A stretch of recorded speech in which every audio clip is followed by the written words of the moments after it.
Daily Show. So Yes. what's the process you go through to get that job? How did you get it? Were you on top of the world? I actually got it. It was an audition. I actually got a call one day from my manager, and they said the Daily Show is looking for a Middle Eastern guy. And they're looking for a senior foreign-looking right. correspondent. I remember thinking, like, this is the worst Homeland Security sting operation I've ever heard of in my entire life. It's never gonna work. Right. Or I thought they were gonna I was gonna end up like we're wearing a fake beard, yelling "Death to America" or the turban, and Right. And so I actually turned it down. I actually said I don't want to go in. Really? Yeah. I actually said I'm not doing it. That's why you got it.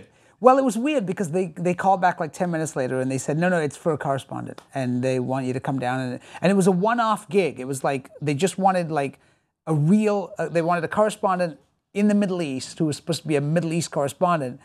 And they didn't have one. So they had written this thing for it. And I went down there at like, I think 3 o'clock. I met Jon Stewart for the first time, auditioned with him. What year was that?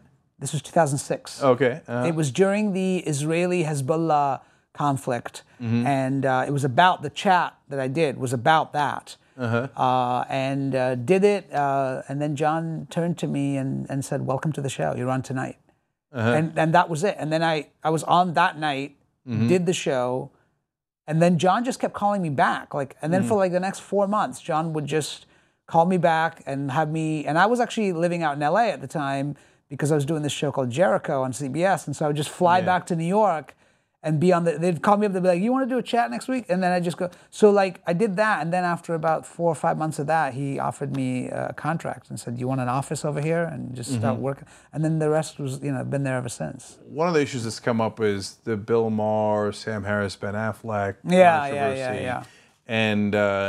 And I have to confess that I'm in the camp that I think that they overgeneralize, right? And then they get really mad when I say that. Yeah. But then not them, but then the people online will say, "Oh yeah, you're a Muslim apologist."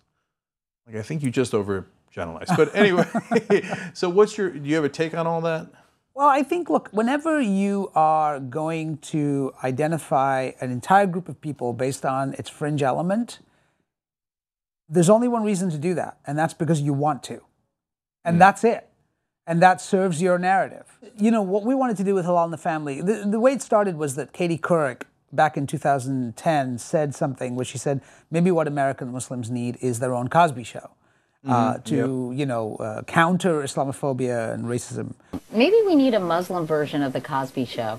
Just in the way that the Cosby Show solved racism, right? In the 80s, we all know that, right? Yeah. Well, I know, I remember the day. It was 1987. Yeah, exactly. That was it. And that was it, right? And it was done. Racism was finished, So anyway, we took that literally on The Daily Show. We created a sketch that we put on the show called The Cosby Show, Q-U-OSBY, right? Okay. And it was, we did it on the show. It got a great response. We, presented it to a panel of Islamophobes and had them watch this show, and it was really funny and it was great. Right. Then cut to 5 years later, my manager, Lillian LaSalle, came to me and said, hey, I've been talking to some people, some organizations, and wondering if you want to do anything in the space of like sort of, talking about issues that you care about or whatever, and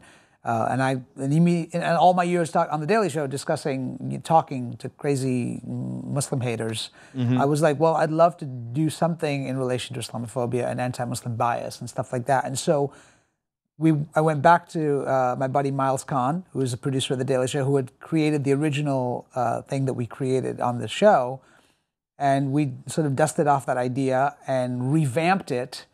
And wrote this sitcom parody, changed the name to Halal in the Family, and used it as a tool in which to fold in issue-related stuff. So as much as it's hilarious and funny it's sort of a parody of the all-American sitcom and has all the tropes of an American sitcom that we're all used to from the 80s, it also addresses certain issues about racism, bigotry, and stuff that specifically American Muslims deal with.